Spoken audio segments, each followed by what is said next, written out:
This shoe won the 2022 Hiking Shoe Review Competition Challenge.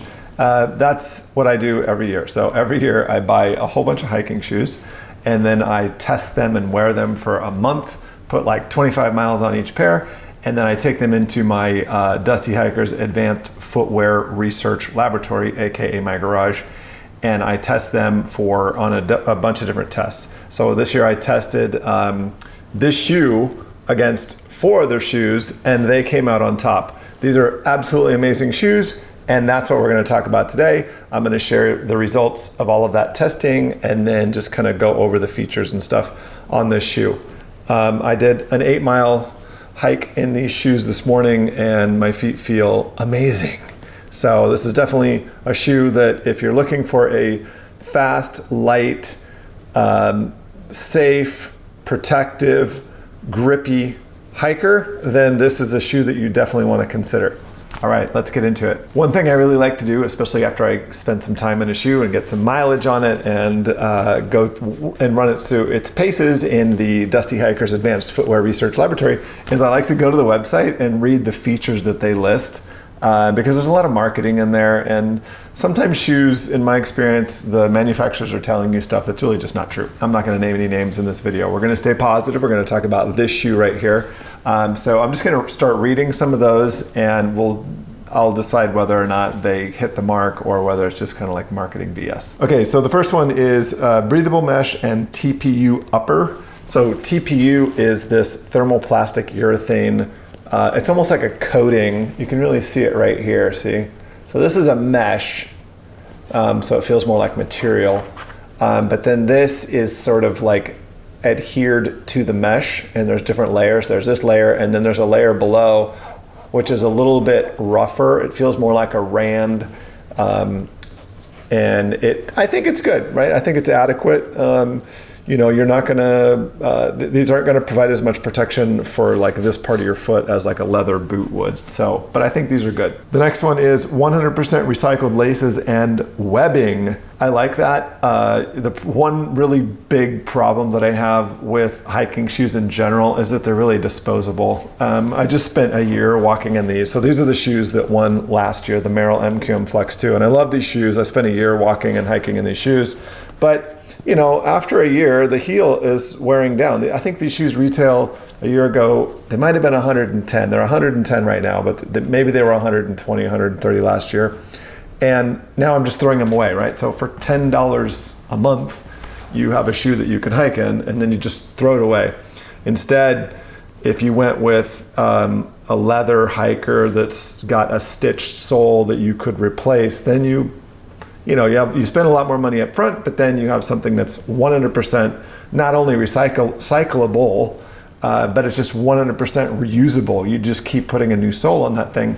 And if you take care of the leather, it could last decades. You could be the last hiking shoe you ever buy. Okay, another feature is padded collar.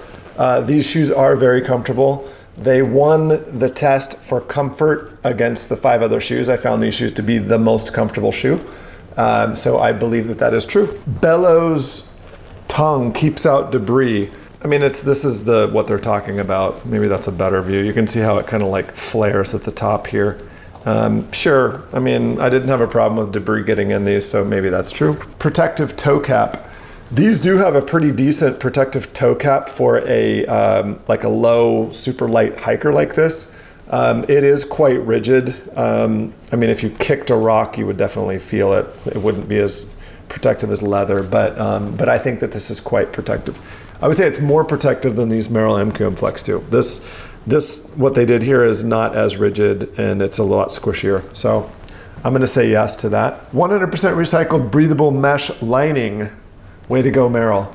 Again, they're not as environmentally friendly. It's just a boot that you can keep resoling forever. But yes, okay, thank you for doing that, and props to Merrell. Removable polyurethane footbed for increased responsiveness and breathability.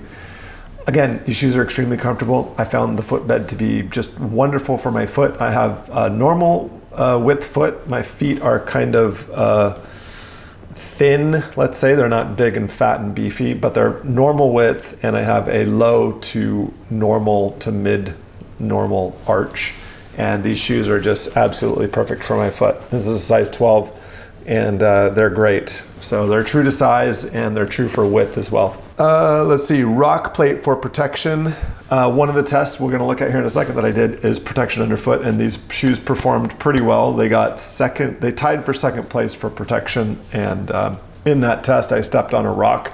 I had 2 different shoes on each foot and I stepped on a rock, and these shoes again performed very well. So this is a shoe that's gonna provide enough protection that you're not going to have to worry about stepping on a rock and bruising the bottom of your foot. Vibram EcoStep outsole, designed with 30% recycled rubber, which provides added durability and improved grip on wet and dry surfaces. One of the other tests that I did that we'll look at here in a second is grip, and these shoes got second place behind another pair of shoes that also had Vibram, but they didn't have this Eco Grip or Eco Step. They had Mega Grip. So the other shoes had Mega Grip, and I don't know if this Eco Step is Mega Grip. I'm gonna say that it's not. And they didn't perform quite as well as the Mega Grip, which is also by Vibram, but they did get second place out of 5 shoes. So these shoes are very, very grippy. Vibram traction lugs, specifically designed to increase traction and shed debris with each step. This is kind of a cool thing. I just read this. I hadn't seen this before, but I don't know if this is gonna show up on the video, but you can see how these like let's look at this one here. On the edge, it's got all this like little micro scoring here as well. All those, is that coming in focus? Yeah. I think what that means is when like mud and stuff gets on this texture will tend to slough that stuff off. Right? So you can see it here as well, if that's showing up. It's on all of these lugs, all that little they're like little lines, like micro scoring, which also I would say probably makes them also grippier. So interesting, I hadn't seen that before. And they're quite clean. I mean, I've been in mud in these. Today I was on dry stuff, but absolutely nothing stuck to the bottom of them. So I'm gonna say yes to that. Okay, so this is a wonderful shoe. I'm just gonna blow through the testing. I'm not gonna go in depth. If you wanna see the video where I test this shoe against 5 other shoes, you can find that on my website. You can find it on my YouTube channel, which it's called, I just posted it like a week ago, and it's called, or at this point, by the time this video is published, it'll be like 2 weeks ago, but it's called like testing 5 hiking shoes and picking the winner, and this happens to be the winner.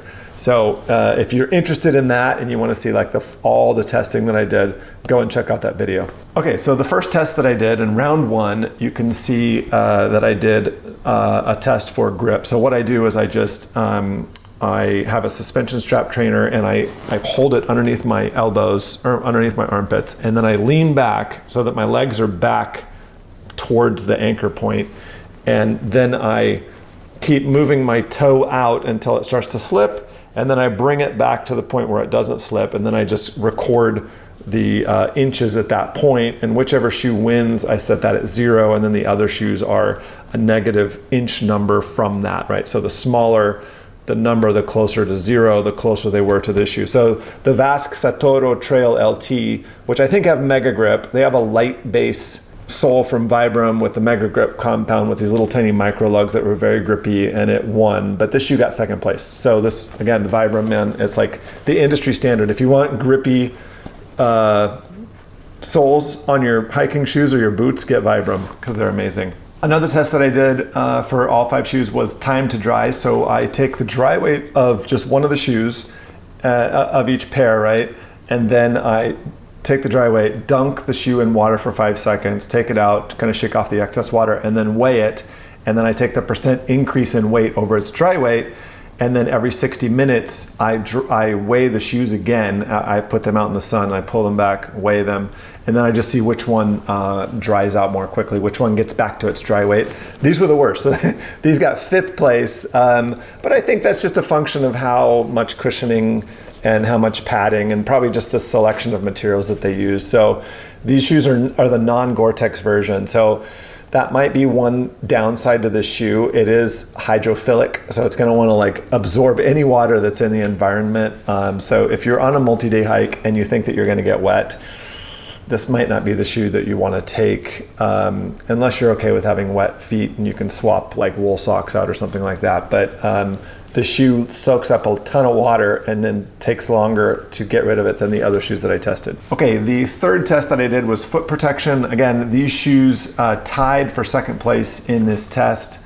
The shoe that actually got first was the Adidas. I always say Adidas. I'm moving to Italy in like 10 days, so that might be why, because in Italy we say Adidas, and I think most of Europe and the UK they say Adidas as well. Maybe not, but anyway, Adidas Terex Swift R3 won for foot protection. They have these super hard rubber soles, and they have a big like protection plate in there. These also have a rock plate, and so they tied for second against the Salomon X Ultra Pioneer Aero. I couldn't really tell a difference, but this is a shoe that, as I said before, if you're walking on trail and you step on a really sharp rock, it's not going to bruise the bottom of your foot.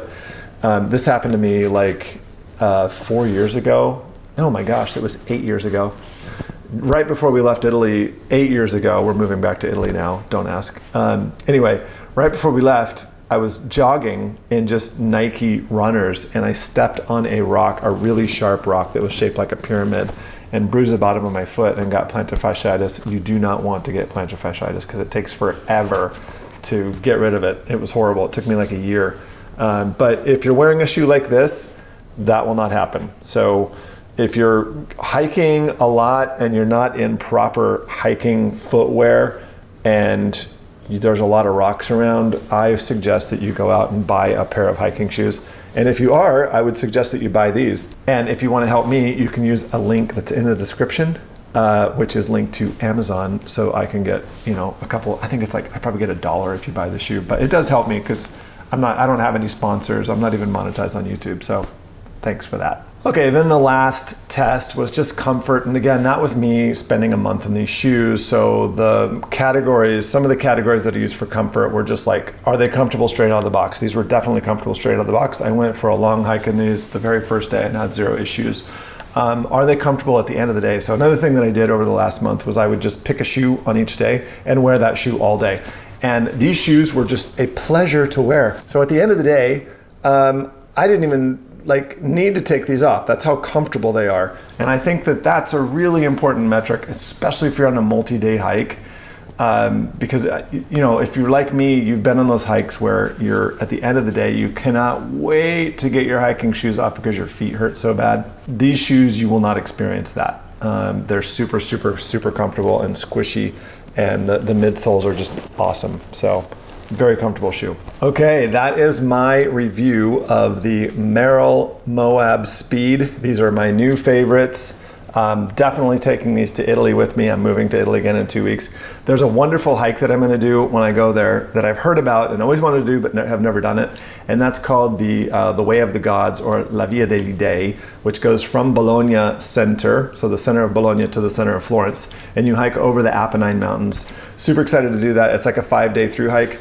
And there's a lot of little, almost like bed and breakfast places along the way that you can stay that serve food and stuff like that. So I'm super excited. And I hope to make a really big video about that for all of you. Probably that will come out in September. All right, I will see you guys in the next one.